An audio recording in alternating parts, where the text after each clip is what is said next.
三宅が行く今日はですね、ちょっと今日のテーマはですね、思い出の書店に行ってみるということで、自分が学生時代によく来てた京都の左京区あたりの書店さん2つに行ってみようっていう、もうほとんどオフみたいな感じの収録です。いつものカメラマンさんじゃなくてマネージャーさんがやってくれてます。ありがとうございます。京都までわざわざ。というわけで行ってみましょう。こちらはですね、なんと、ここ映せますかね。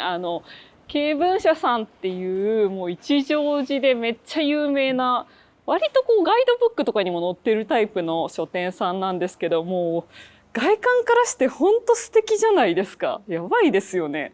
というわけでよく来てたんで行ってみます。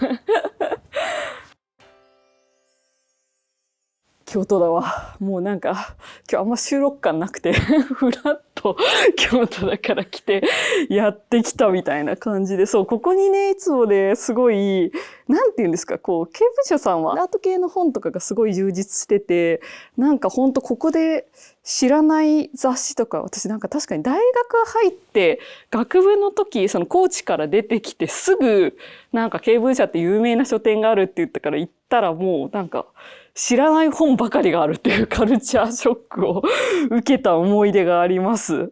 そうそうそう。いやー、そうなんですよ。もう経文社はいるだけで体が休まるみたいな。心だけで体も休まる書店って感じです、私的にはね。この辺りはね、割とそのラインナップ、定期的に結構ラインナップ変えてる感じがあって、なんか書店さんって普通ここには雑誌があって、ここになんかベストセラーがあってとか、大体レイアウト決まってるじゃないですか。なんかでも、テーブル社さんは結構、ここにある雑誌とかも、なんかちょいちょい違う感じがして、どれぐらい変えてるのか全然聞いたことないんですけど、なんかだからすごい、来るたび楽しいって感じがありました。何これかわいい。同人誌かな。そう、同人誌も結構売ってるんですよ。めっちゃ可愛くないですか。なんだこれ。ちょっと買ってみよう。942円らしい。安いな。かわいい。ミスドスーパーラブ。すごいいろんな人がこれミスドについて語ってんのかな。そう。結構ね、同人誌とかもあるのがいいんだよな。ちょっと今日はいつもの三宅が行くよりもなんかゆるゆるやるので、なんかそんな資本主義にまみれた爆買いとかしません。多分。全然社会人になってからも、しばしばやっぱ経文社さんとか来たくなる感じの書店さんなので、なんかちょいちょい買ってはいるんですが。この辺とかも結構特集の棚になってて、本当に最近は結構同人誌とかも置いてること多いなと思うんですよね。やばい、いるだけでもう完全休日モードに休日モードになりません？ここいるだけでね。可愛いですよね。村上春樹のタイムカプセル、村上春樹をめぐる伝説のライブ討論って、ライブ討論って何？普通のイベントってこと？トークイベント？トークイベントじゃない。村上春樹をめぐる伝説のライブ討論会があった。1992年。場所は、厳冬の高野山宿坊。そうなんや。すごいな。ちょっと面白すぎるな。買おうと。そんな本があったのかという発見もある。この辺の棚も、これなんだろう、80年代棚ってことかな。なんか70年代、80年代の音楽とかの棚ですよね。中村佳穂さんが出してるこれ同人誌かな。中村さんが同人誌出されている。素敵。中村佳穂さんいいですよね。佳穂界の頂点。棚のコーナー名がこんなおしゃれなことありますっていうね。すごい。これよく買ってる同人誌で、私のね、タート編集さんの吉田さん、三宅が行くでおなじみの吉田さんも寄稿されていることでおなじみの。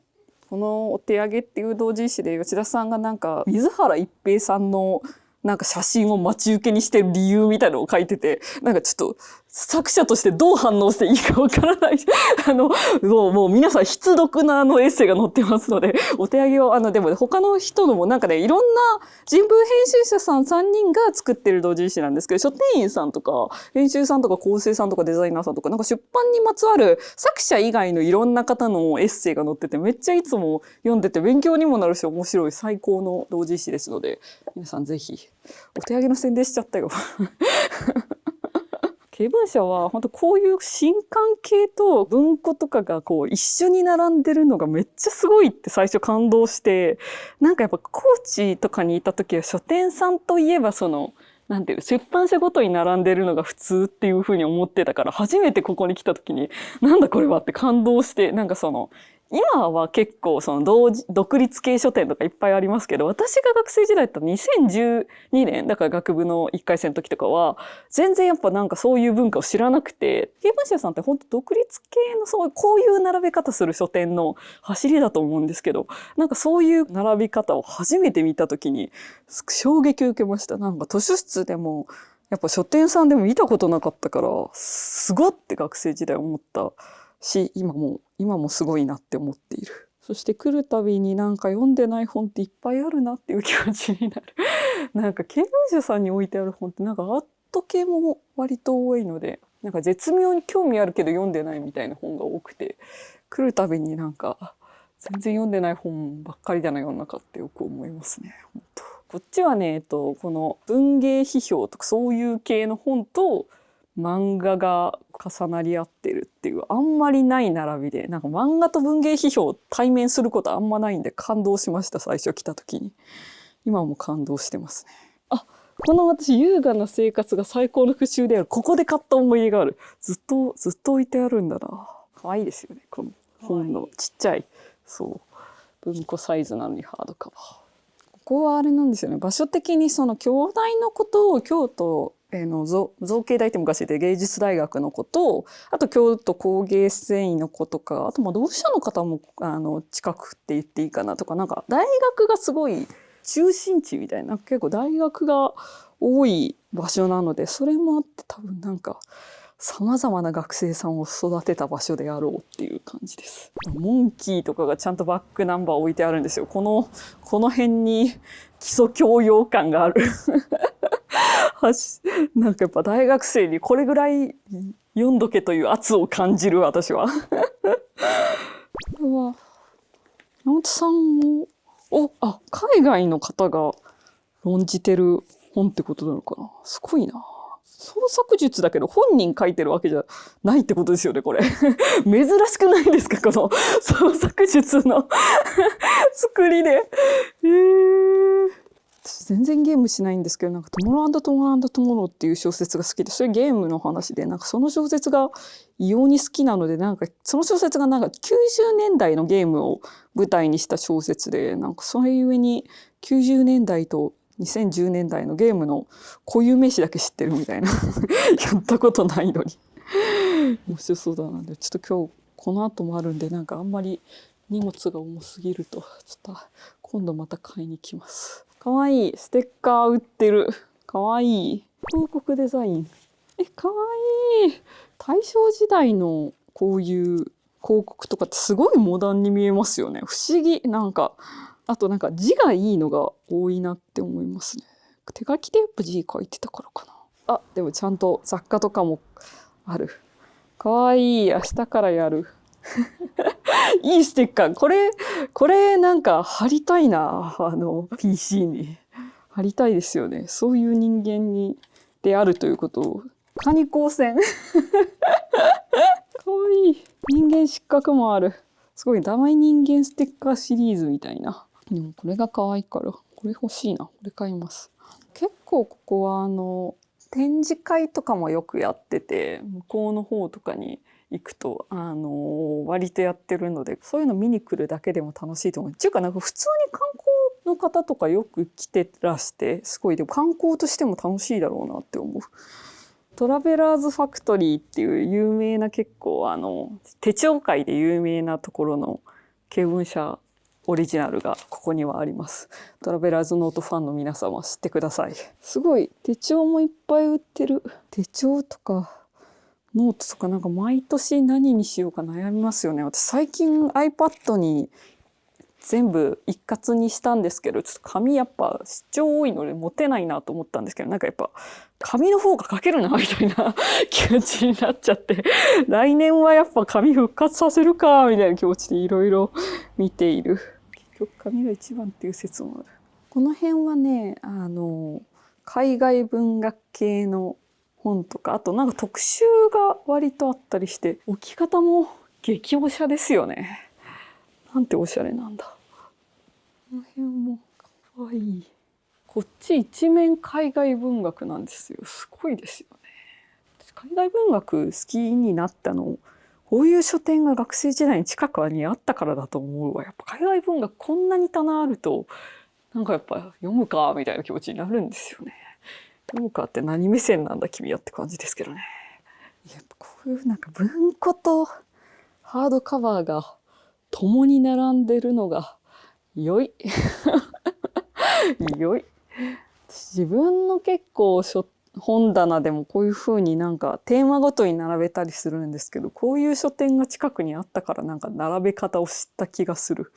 ちなみにね、この辺はね、古典的日本文学もめちゃくちゃたくさんあるっていうね。今思うと超広いわけじゃないのによくこんなに本置いてますよね。なんか冷静にすごい。経売者って全ての方が洗練されてるんだよな。何なんだろうな。すごい。なんかよく来る書店さんってこの本の横これだよなとかはなんかちょっと覚えたりするんですけど、この辺のなんか幸田栄さんとか森まりさんとか高校生まで知らなかったので、ここの棚で覚えた人がたくさんいるっていうのをなんか今まじまじとこの辺久しぶりに見てて思い出した。私経営者来る時でやっぱあっちの新刊の方とか行っちゃうから、なんかこの辺しっかり見るの久しぶりなんですけど、この辺りで覚えましたよね、作者をね。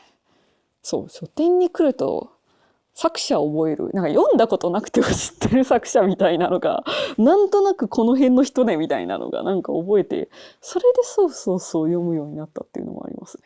本読むの早くなるのってなんとなく作者のがどの辺の人かが読まなくても知ってるみたいなの結構大事な気がするんですけど、あとなんか外れのない本を選ぶ方法とかもなんかそういうのもなんとなく書店の棚で覚えた作者とかの知識がバカになってないなって今気づきました。最近朝ドラでやってるバケバケの小泉八雲がたくさんいるよ。小泉八雲コーナーが。こっちはね、なんかまたいろんな暮らし系の食べ物とかもあったりするんですけど、そう広いんですよ。奥に広いって感じがする。すごい字がちゃんと理系の棚にあるっていうねすごい熱い。漫画の棚じゃなくて理系の棚にちゃんとある。嬉しい。なんかこういうの見ると嬉しくなってしまう。京都に来た時はぜひここ来てください。もう観光地としてもマジで楽しいから、なんか本を見るのもそうだけどレイアウトとかもすごい可愛いですよね。何なんでしょうね。古本の上に多分新刊の古本屋の本があるっていう何これちっちゃい、これ何、豆本ってこと？かわいい読めないぐらい小さいです信じられないぐらい小さいけど可愛いな。こういうの本棚に飾りたい人生だった。こういうのを飾る隙間を縫って本を置いてしまうのであった。この辺なんか結構女性エッセイとか、あとこの新刊文学なんていうんですか、新しい近代文学とかじゃなくて今の人々の本なんですけど、すごいこの棚見るたびになんか自分の本ってこういうところ置かれないんだよなって思ういや頑張って書きましょうみたいな気持ちになる書店棚ですね。そういうのもなんか本書き始めてからできるようになりましたね。それはそれでなんかすごいいいんですよね。またなんか人には人の仕事がみたいな感じになるというかちょっと伝わるかな、いいように伝わるといいんだけど。短歌の棚なんだけど、なんかしっかり見ると俳句も結構わかんない、増えたのか多いのかもともと多いのかわかんないけど、なんか昔は結構ざっと短歌だったんだけど、なんか俳句もやっぱ盛り上がってるんだな。めっちゃいっぱいある。すごい見入ってしまいました。ちょっと面白すぎて棚が。こっちは向こうにギャラリーがあったりするんですよね。この辺はあとグッズ結構売ってたりもするので、昔ね近藤秋乃さんのなんか原画展とかやってて、近藤秋乃さんのファイルとか買った思い出がここにあります。このカレンダーたちの中に颯爽とあるジョイス、なんでなんだろうなんでなんだろカレンダーいっぱいある。カレンダーってなんか見るの楽しいですよね。やばい、これ、メモ帳カレンダー。かわいい。あ、これかなこれかなこれかなかわいい。かわいい。カレンダー。カレンダーなんか一つしか買えないはずなのに無限に買いたくなってしまう。かわいすぎる。こっちはね、結構絵本とかですね。あ、こっちもまだカレンダーがある。無限にカレンダーがある。かわいい。知らない手帳だ。手帳もかわいいな。感動ギャラリーっていうところ。知らない手帳だ。文房具界隈は11月とかになりだすとそわそわと手帳の話をしだすんですけど、これ初めて知った私。感動ギャラリー。へー。かわいい。こういう作りに月ごとのなんてやつになってて、紙何使っているのだろうか。紙の種類までは書いていない。いいな、ちょっといろいろ検討して。手帳も一冊しか買えないから、私本当に毎年毎年ロフトと文房具屋と様々なところを迂回して決めるんですけど、ちょっとだいぶ今候補に入りました。安藤ギャラリーが。ここに買いに来よう。また決めたら。雑誌もいっぱいあるんですよね。昔の結構雑誌とかも、この辺とかも多分アーカイブ系がいっぱいあるはず。このポパイとかもちょっと多分最新号ではないやつなんですけど、そういうのもたくさんあるので。懐かしい。あ、島田由香さんのピンバッジが、これあれです。バムケロに出てくるヤメピ。ヤメピって犬の方だっけ？ちょっと名前忘れました。でもピンバッジってなんかどこにつけたらいいのかわからないもの第一位かもしれない。でも可愛い。和田誠のピンバッジもある。なんて可愛いんだ。可愛い。いいな。こういう風に額縁に飾れたらめっちゃいいな。ピンバッジ。可愛すぎるが。つける場所。いや、可愛すぎる。見てください。こう、中に、夏。可愛い。でも京都の書店何がいいって、また買いたくなったら来ればいいさということですね。ちょっとじゃあこれをお会計してまいります。はい。はい、というわけで学生時代に死ぬほど来た書店こと大垣書店高野店。もう私は大垣書店高野店にマジ育てられたと言っても過言ではなくてですね、本当によく来てたんですけど、ちょっと今日はそんな故郷ごと大垣書店高野店に行ってみましょう。もうマジふるさとでしかないみたいな感じの書店さんで、ここは本当に京大の近くにあってですね、高野っていうところにあるんですけど、ほら見て、本当にマジすぐのところに置いてくださっている神です本当に。っていう大垣書店さんはもう本当に来すぎて書店員さんに覚えられてたっていう、この仕事し始めてから言われてそうだったんやっていう感じでした。ちょっとそんな書店員さんにも今日会えるんじゃないかと思いますので、ちょっと普通に買い物をしていきましょう。なんか大垣書店高野店はこの入ってマジです。ここすぐなんですけど、入ってすぐのここが見てください。この人文新刊コーナーがこんないいところにある書店。マジで大垣書店高野店以外にないぜっていうぐらい、ここが本当にすごくて、あとここら辺とかも今ほら見て、ここ今日も岩波書店、岩波新書のフェアをね、こんなね、入ってすぐのところにやる書店さ、他にマジで全国にないからっていうぐらい、小説と人文と、あと大体ここで千曲とか川出とかその辺の文庫のフェアとか寄ったりしてて、なんか人文が最もいいところにある書店って他にないなって思いますね。ここの棚をなんか来るたび、あと結構やっぱラインナップがすぐ変わってるんですよ。だから本当になんか1週間に1回とか来て、1週間に1回新刊をチェックしに来るみたいな、なんかそういう全然1週間に1回どころじゃないぐらい来てましたね。ここの棚のすぐ横にカフェがあるんですけど、ここのところがカフェなんですけど、なんとコンセントもあるし、ずっとここで勉強したり本読んだり、あと自分の本出すようになってから原稿を書いたりとかしていた7年間でした。私大学院3年行ってるからマジ7年いたんですけど、7年間ここでずっといた。今日はね、先ほどと同様にこの後があるので、まあ、大垣書店高野店はよく私今も来るので、なんか抑えめに買っていこうと思います。あと、サイン本とかもよく今も作りに来たりしてます。すごくないですか？ほら、今批評は存在できるから、こんないい場所にあることないから、もう本当に。信じられないでしょ。信じられないいいところで、メンチンする本じゃないのよって。こんなこと言ったら怒られそうだ、言論に。この辺りもちゃんと新刊を仕入れている。なんていい書店なんだ。新刊、ほら、選書とかも新刊がちゃんとあるのよ。選書こんなにあるとこないからねっていう。花見新書ってあんまりフェアやらなそうなレーベル第1位なんですけど、フェアやってた。知らなかった。そしてここはほらほら川出文庫の樋口優子さんが何これカバー書いてるってこと？知らなかった。かわいい。しかも岸本幸子さん役だわ。かわいいわ。これ買ってしまおうかな。ジョージ・ソンダーズ。樋口優子さんが選んだ本ってことか。珍しいな。ボルフェス。小泉八雲。渋沢拓司彦。炎上と、やばい。なんかすごい樋口優子的ラインナップだ。すごい。こんな統一感あることあるんや。私の好きな灰の劇場がある。嬉しい。これ好きなんですよ。恩田さんのね、小説でね。なんか、新聞記事から構想したっていう恩田さんが。パタゴニアとかある。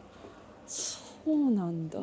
あ、木更泉さんもいるし。サラリーマンしながら世界一周された方の本を樋口優子さんがすごい大正の川出文庫6冊買ったら樋口優子さんの川出文庫ノートもらえるらしくて、ちょっと6冊って絶妙ですね。絶妙に多い気もするが、でも絶対もらえるならちょっと欲しいなっていう。いいな6冊か。いいな山崎真由美さん。一人温泉のエッセイ。かなりいいな。ちょっとこれ買います。知らない本だ。すごい、でも猫本がこんなに川出って猫本出してたんやっていうぐらい猫本がある。6冊買ったらちょっとやばそうなので、今度また買いに行きます。でも、ジョージ・ソンダーズ。ジョージ・ソンダーズいいな。ちょっと、これだけちょっとあんまりだったら一日中重たい。そう。だいたいこの時期になると高橋の手帳の日記が出るので、ここで毎年高橋を買おうかどうか悩むっていうのが私のなんかこの季節になると11月が来たなって感じがします。この辺は全部雑誌で、この辺りも永遠にいましたね。私はね、学生時代にね。これがあんまり東京にない雑誌ことなごみ。私がほら見て、今月なぜか表紙に名前を出していただいてる。もあんまり出ることないんだよ。すごい京本大我さんとかも連載されている、なんか京都の炭鉱社っていう茶道の出版社の雑誌なんですけど、中がめっちゃ綺麗なの。その印刷がすんげえ綺麗で、ありえない綺麗さで、私もうすぐちょっとね連載そろそろ終わって多分単行本になるんですけど、この連載もやっております。京都で見かけた方は、京都じゃなくても見かけた方は買ってください。この辺りになると文庫になりまして、文庫もたくさんあります。岩波とか講談社とか千曲学芸がこんなあるのよ。こっからここまでその岩波とか学芸文庫系がずらっと揃ってるのがもう高野店何よりのおすすめポイントですね。学生さんみんなここ来ようね、京都学生さんはって言いたくなりますね。この辺でずっとなんか講談社学芸文庫とかを読んだのが今の仕事のマジで基礎的なあれになってるなって思いますね。今思うとありがたい話ですよね。こういう書店が家の近くにあったって。しかもここね、なんか22時とかまでやってるんですよ。だから飲み会終わって21時とかでここ来て、昔はね2時までやってる古本屋が近くにあったので、古本屋で立ち読みして帰るみたいなことをよくやってて、深夜によく行きましたね。この辺りもでも新書も本当めっちゃ多いんですよね。こっからここまで一段全部新書っていう。三宅の本も置いてくれちゃっています。ありがたや。すごいちゃんとポップ置いてくださっている。ありがたや。谷川さんも京都に住んでて仲良しなんですけど、すごいこの辺りを並べるのがちょっと京都コーナーっぽくて嬉しい。高野店にいると普通に本買うモードになってた。漫画も充実しても、倉津さん。こちらが京都の最終兵器こと倉津さんです。はい、どうもいつもお世話になっております。高野店の倉津と申します。倉津さんがさまざまな野望を持って言論会を動かしているので、私はよく仲良しにさせていただいています。京都のみならず日本の言論を変えようと熱い。しております。本当にありがとうございます。学生時代からよく知ってくださっていて、高野店に清さん当時からずっといたんでしたっけ？僕ね2013年からここに来たんですけど。なるほど。私12年入学なのでマジでずっとお世話になっている。そうですね。どうもどうも。本当にもうねずっとうちでたくさん本をお買いいただいているお客さんということで、もう非常に我々の中では有名なお客さんでした。ありがとうございます。なので本当に京都に私だから学生時代を終えて東京に3年半ぐらいいて、その後また京都に戻ってきたらすぐなんか倉津さんがイベントやりませんかって言ってくれて、高野店でイベント嬉しいと思ってたら本当にもともと知ってくださってたっていう記憶があります。うちでねよう本買ってくれた子がいるなと思ってたら、なんかこうで宮さんがデビューした時にあの時めっちゃ本買ってくれた子やっていうので、よくそれ分かりましたよね今思うと。それは分かりますやっぱり。なんかこうなんか顔写真とかも出るし、あの子や。よくわかるもんですね。というわけでありがとうございます。倉津さんとはさっきのそのスマホ時代の哲学の谷川さんと倉津さんとよく中華行く会っていうのがあって、悪巧みをしています。悪巧みばっかりやってますね。すいませんお仕事中ありがとうございます。そうこっちも人文書の棚でよくいろんな新刊以外も本当にたくさんあります。ここら辺もあれかな、アートとかの棚もあるし、そうかと思ったら実用系の本もあるしっていう感じで、あの辺りがね小説とエッセイ古典って感じで、結構古典の本もねいっぱいあるんですよね。だからこの辺とか短歌とかの本とかもたくさんあるし、荻原作太郎賞のポップがあるっていうすごくないですか？これ手書きポップでこういうのがあるのがいいですよね。グッときちゃう。この辺も海外文学の横に小説もあったりする。高野店の棚の構成が自分の本棚となんか大体比率が一緒っていうねこの辺のね。でもちゃんとビジネス書とかもいっぱいあるし、結構この辺はね時事のその選書とかもやっぱちゃんといっぱいあるから、すごいこの辺もよく読んでお世話になりました。京都の学生さんはみんな高野店で勉強しようねごめんなさい、すいません。ちょっと高野店はまた来るので一旦この2冊だけ買っていきます。ではこの辺でちょっとこの辺でちょっとペン持ってきます。ありがとうございます。見てください。ほら外にすらちゃんとコンセントがある。これが大垣書店高野店よ。最高。コンセントを私は愛してます本当に。なんか大垣書店は結構どこもカフェ併設されているところはコンセントがついてて、そこが押せるなって思います。見てください。でも牛乳石鹸のカバーでつけてくれた。嬉しい。かわいい。かわいいですね。これねすごい人気あるんですよ。人気ね。あれですよね。清風堂書店とかから最初にやってたやつですよね。違うかな。ね、いろいろかわいい。では。ありがとうございます。今批評は存在できるのか。こんなに仕入れるところがない。信じられないくらい。うちの店でめちゃくちゃ売れております。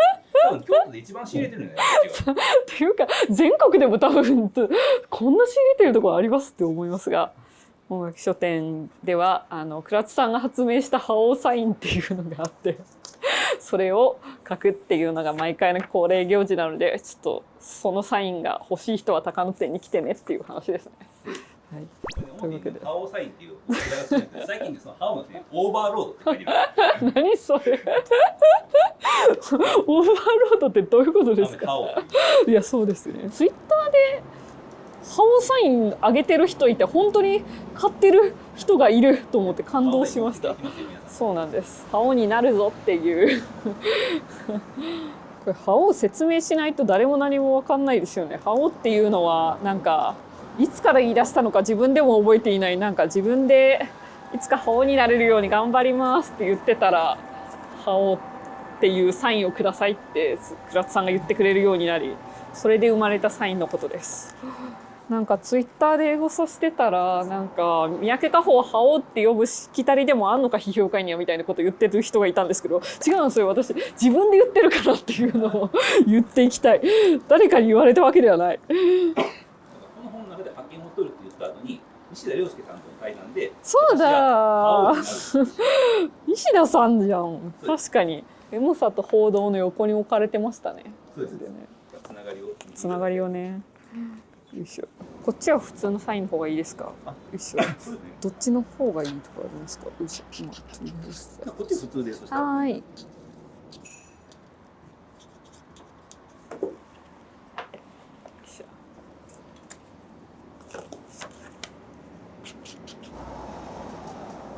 いしょ。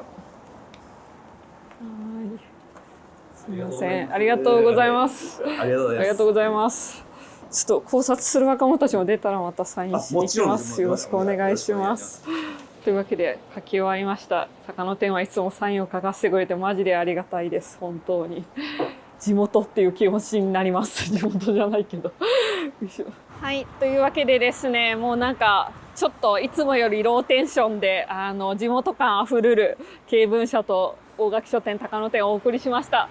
本当にいい書店さんなので、マジで京都来た際は絶対来てください。というわけで、またチャンネル登録といいねとコメントもよろしくお願いします。京都のここの書店いいですよとか、おすすめ京都書店とかもあったら、ぜひコメント欄にください。では、マジで経文社さん、大垣書店高野先生さん、ありがとうございました。ではではではでは。